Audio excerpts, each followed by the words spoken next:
ఈ మధ్య BRS నాయకులైన RS Praveen Kumar గారు, తెలుగుదేశం పార్టీ నాయకులు నారా చంద్రబాబు నాయుడు గారు, నారా లోకేష్ గారు, అలాగే డిప్యూటీ స్పీకర్ రఘురామరాజు గారు, ఇలా ముఖ్యమైన తెలుగుదేశం నాయకుల మీద కొన్ని ఆరోపణలు విమర్శలు చేశారండి.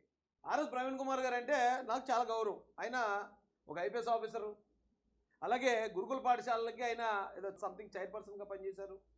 చాలా గొప్ప వ్యక్తిత్వం కలిగిన వ్యక్తి. పర్సనల్గా నేను ఆయన్ని చాలా అభిమానిస్తాను. కానీ ఆయన ఈ రోజున ఒక పార్టీ కార్యకర్తగా, ఒక పార్టీ ప్రతినిధిగా ఆయన మా పార్టీని ఆయన విమర్శించారు కాబట్టి ఖచ్చితంగా ఆయన కూడా నేను రిప్లై ఇవ్వాలని డిసైడ్ అయిపోయానండి. అయితే ఈ ఆర్ఎస్ ప్రవీణ్ కుమార్ గారు వస్తూనే పివి సునీల్ కుమార్ గారిని వెనకేసుకొచ్చారు. వాస్తవానికి పివి సునీల్ కుమార్ గారు ఆంధ్రాకు చెందిన వ్యక్తి, ఆర్ఎస్ ప్రవీణ్ గారు తెలంగాణకు చెందిన వ్యక్తి. పివి సునీల్ కుమార్ గారు ఈ ఎస్సీలోనే ఒక దౌర్భాగ్యం ఉంది, మాలలో మాదిగలని. పివి సునీల్ కుమార్ గారు మాల, అంటే నా కమ్యూనిటీ. ఆర్ఎస్ ప్రవీణ్ కుమార్ గారు మాదిగా. అయినా కూడా పివి సునీల్ మా రాష్ట్రవాడైనా, నా కులవాడైనా కూడా పివి సునీల్ గారి కన్నా నాకు ఆర్ఎస్ ప్రవీణ్ గారు అంటేనే గౌరవం. నేను ఆయన ఎక్కువ రెస్పెక్ట్ చేస్తాను, ఎందుకంటే వ్యక్తిత్వాన్ని బట్టే రెస్పెక్ట్ వస్తుంది. అంతేగాని వాళ్ళు చేసిన పదవి వల్ల, వాళ్ళ దగ్గర ఉన్న డబ్బు వల్ల, అధికారం వల్ల రెస్పెక్ట్ ఇచ్చేవాళ్ళు ఎవరు ఉంటారేమో కొద్దిమంది, బట్ మేము ఆ టైపు కాదు. ఆర్ఎస్ ప్రవీణ్ గారి గురించి బ్రీఫ్గా ముందు ఒక పరిచయ కార్యక్రమం చేస్తాను రండి. ఈయన వృత్తి జీవితం కరీంనగర్ ఎస్పీగా పనిచేశారటండి, అనంతపురం జిల్లా ఎస్పీగా చేశారట, గ్రేహౌండ్స్ ఐజీగా చేశారట, Hyderabad DCP, Hyderabad joint CP. ఈ పోస్టులన్నీ చూస్తే సినిమాలో ఒక హీరోని చూసినట్టు అనిపిస్తుందండి. ఒక ఎస్పీ, ఒక డీసీపీ, ఒక క్రైమ్ బ్రాంచ్, అది చూడండి. గ్రేహౌండ్స్ ఐజీ, గ్రేహౌండ్స్ అంటే అసలు చాలా డేంజరస్ పోస్ట్ అది. ఆర్ఎస్ ప్రవీణ్ గారు ఆయన పనిచేసిన ప్రతి చోట కూడా చాలా నిజాయితీ పనిచేసింది నోట్. అయితే నేను ఎప్పుడో చెప్తానండి, పివి సునీల్ గారి గురించి మాట్లాడేటప్పుడు ఒకసారి చెప్పాను. Pay back to the society అంటే ఇప్పుడు అంబేద్కర్ గారు ఇచ్చిన రిజర్వేషన్లు చదువుకుంటున్నాం, ఆ రిజర్వేషన్లో ఉద్యోగం సంపాదిస్తున్నాం. ఒక ఆయన ఒక హార్ట్ స్పెషలిస్ట్ అయ్యాడు అనుకోండి. Pay back to the society అంటే ఏంటంటే పేదలకి ఆ గుండె ఆపరేషన్లు ఫ్రీగా చేయాలి, అది ఆయన మళ్ళీ పే బ్యాక్ చేయటం అంటే. అంతేగాని ఈయన వెళ్ళిపోయి ఒక అపోలో లాంటి ఒక పెద్ద కార్పొరేట్ హాస్పిటల్లో జాయిన్ అయిపోయి వచ్చినోడి దగ్గర డబ్బులు పిండెత్తు, ఈయనేమో లక్షల జీతాలు తీసుకుంటూ అందులో 10,000 ఎట్టి పెన్నులు పెన్సిళ్ళు పనిచేసి ఇది మేము pay back to the society చేస్తున్నానంటే దరిద్రంగా ఉంటుందండి. అలా నేను అప్పుడు చెప్పాను, కొంతమంది ఇక్కడ మేము అంబేద్కర్ గారి ఇది చేస్తున్నాం అని చెప్పి పెద్ద పెద్ద ఉద్యోగాలు చేసుకుంటూ పెన్నులో పుస్తకాలు పంచిపెడుతూ ఇదే pay back to the society అంటారు. ఇక్కడ ఆ మాటకు వస్తే మహాసేన, నేను సామాన్యుడిని, ఈ కువైట్లోను, దుబాయ్లోను, ఇజ్రాయెల్లోను అక్కడ చిన్న చిన్న ఉద్యోగాలు చేసుకునే వాళ్ళు మహాసేన మెంబర్లుగా ఉన్నారు.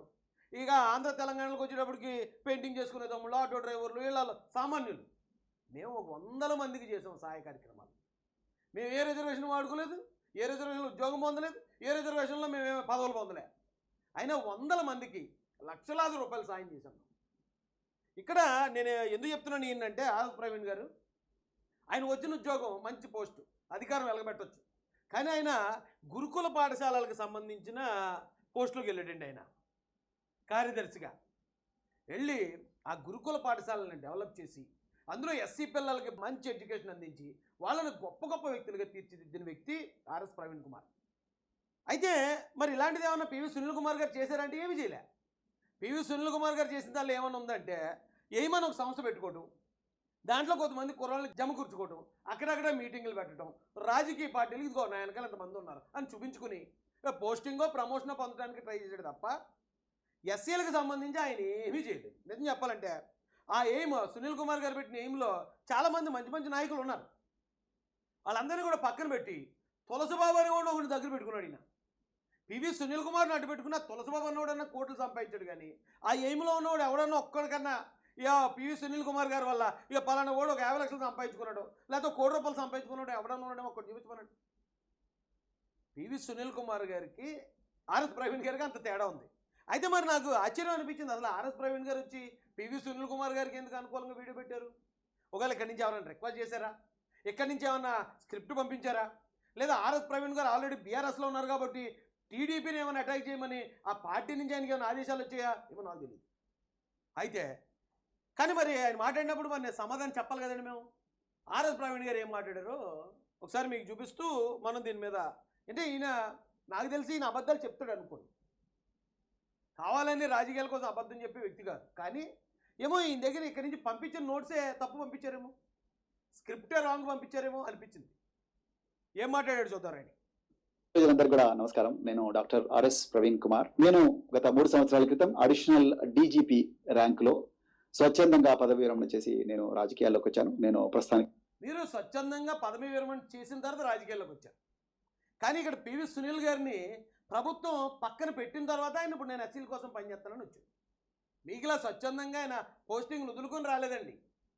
గవర్నమెంట్ పక్కన పెట్టాక ఇప్పుడు కేసులు అవుతున్నాయి, ప్రభుత్వం నుంచి ప్రజలు వస్తుంది కాబట్టి ఖచ్చితంగా ఎస్సీలు నాతో పాటు ఉండాలి, నేను ఎస్సీ నాయకుడిగా ఇది చేయాలన్నట్టు ఇప్పుడు ఆయన చేస్తున్నాడు. కానీ అంతకుముందు ఎప్పుడైనా చేసింది ఏం లేదండి. నిజం చెప్పాలంటే ఆర్ఎస్ ప్రవీణ్ గారు ఈయన త్రిపుల్ గారి కేసు గురించి మాట్లాడుతున్నారు. మీరు త్రిపుల్ గారి కేసు మీద పివి సునీల్ గారిని ఇబ్బంది పెడుతున్నారు అదే. కానీ పివి సునీల్ కుమార్ గారు అంటే త్రిపుల్ గారి కేసు ఒకటే కదండి. ఆయన ఇక్కడ వైసీపీ గవర్నమెంట్లో ఎస్సీలకు జరుగుతున్న అన్యాయాల మీద పోరాడుతున్న మమ్మల్ని ఆయన కేసులు ఇరికించి శ్రీకాకుళం పంపించాడు. శ్రీకాకుళంలో అరెస్ట్ చేశారండి మమ్మల్ని. చూడండి, అప్పుడు మాట్లాడిన వీడియోలే 2 సంవత్సరాల క్రితం. పివి సునీల్ కుమార్ అరాచకపరం, కారులు లాక్కున్న అవమానం, అత్యుత్సాహం చూపిస్తున్న 2 టౌన్ సిఐ, పోలీసుల తీరుకు నిరసనగా రాజేష్ పాదయాత్ర. ఇక మహా న్యూస్. పివి సునీల్ కుమార్ వెంటనే వైసీపీ కండువా కప్పుకోవాలని నేను ఇచ్చిన స్టేట్మెంట్. అప్పుడు ఇక్కడ రావులపాలెం అనే ఒక విలేజ్ ఉందండి. అక్కడ అంబేద్కర్ గారి ఫోటోల్ని ఎంగిల్పల్లెల మీద వేశారని అక్కడ కుర్రలు తిరగబడి పోరాడితే అప్పుడు వైసీపీ ఎమ్మెల్యే చెర్ల జగ్గిరెడ్డి వాళ్ళందరినీ తప్పుడు కేసులు పెట్టి అరెస్ట్ చేయించి సెంట్రల్ జైలుకి పంపించారు. అప్పుడు నేనే ఉన్నాను, ఏమంటే సునీల్ గారు మీ pay back to the society చేస్తానంటున్నారు కదా, మీరు పోలీస్ బాస్గా ఉన్నారు, ఇక్కడ కేవలం పోలీసులే తప్పుడు కేసులు పెట్టారు, మీరు పోలీస్ డిపార్ట్మెంట్లోనే ఉన్నారు కాబట్టి దయచేసి అక్కడ పిల్లల్ని కాపాడండి అని వీడియో మాట్లాడాను. అది నేను చేసిన తప్పు.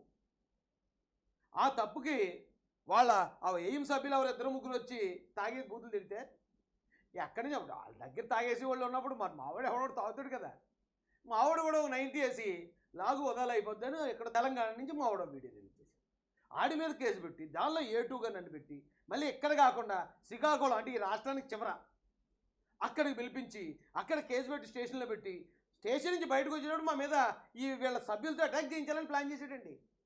ఎంత క్రిమినల్ ఆలోచన అండి. ఏ సొంత జాతి మీద, సామాన్యుల మీద కూడా ఒక అడిషనల్ డీజీపీ ఇంత కక్ష చూపించడం ఏంటండి? లేకపోతే అతనికి మాకు శత్రుత్వం ఏంటి? అతని స్థాయి ఏంటి, మా స్థాయి ఏంటి? సామాన్యులం కదా. అతను ఈ రోజున డీజీపీ ర్యాంక్ ఆఫీసర్ అయ్యాడంటే అతను ఎన్ని సాధించుకుని వెళ్ళాడు. అతని స్థాయి శత్రువులు ఏం కాదు మేము. కానీ అతన్ని వ్యతిరేకిస్తున్నాం అంటే కేవలం ఆ రోజున అతను మా మీద చూపించిన ఆ రకమైన ఇదే.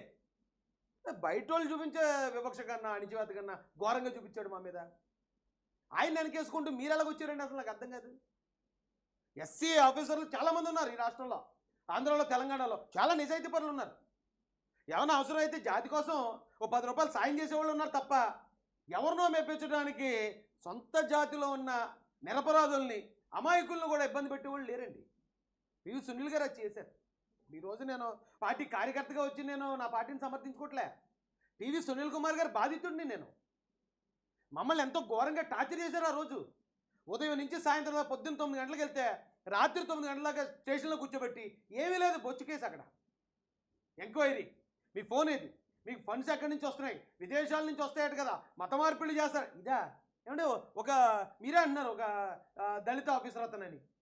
ఒక దళిత ఆఫీసర్ అయి ఉండి దళితుల కోసం పోరాడే ఒక సామాన్య దళితుడి మీద మత మార్పిడి చేస్తావా?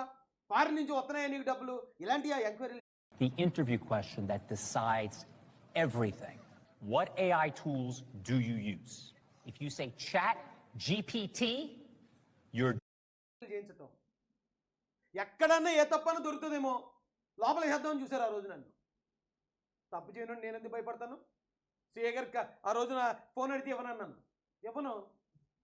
నా మీద కేసు ఉందా? నేను కానీ ఏమైనా మాట్లాడాను, నేనేమైనా తిట్టానా?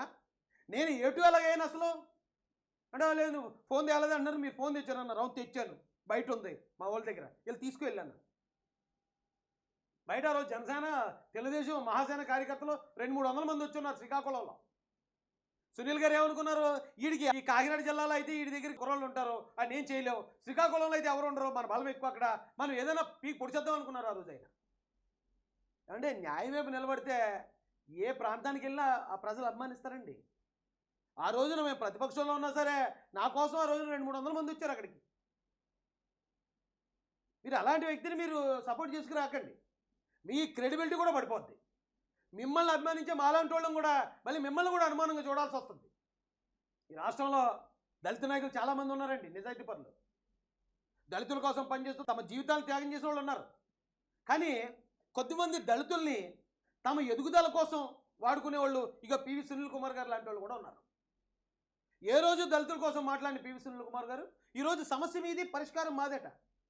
ఈరోజు అప్పుడంటే పోను జాబ్లో ఉన్నాడు, చైనా కుదరదు అంటారేమో, ఇప్పుడు జాబ్లో ఉన్నాడు ఆయన. ఈరోజు గుర్తొచ్చిన దళితులు ఆ రోజు ఎందుకు గుర్తు రాలేదు? ఆ రోజు వైసీపీ హయాంలో అన్ని మడలు జరుగుతున్నప్పుడు, డెడ్ బాడీ డోర్ డెలివరీలు జరుగుతున్నప్పుడు అప్పుడు ఎందుకు మాట్లాడలేదు పివి సునీల్ కుమార్? అయితే మీరు కూడా ఎందుకు మాట్లాడలేదు అప్పుడు? అంటే మీరు చదువుకోవడానికి రిజర్వేషన్ వాడుకుంటారు, ఉద్యోగానికి రిజర్వేషన్ వాడుకుంటారు, ఉద్యోగం తర్వాత మళ్ళీ రాజకీయాల్లో రావడానికి రిజర్వేషన్ వాడుకుంటారు. అన్ని రిజర్వేషన్లు మీరే పొందితే మరి మిగతా సామాన్యుల పరిస్థితి ఏంటండి?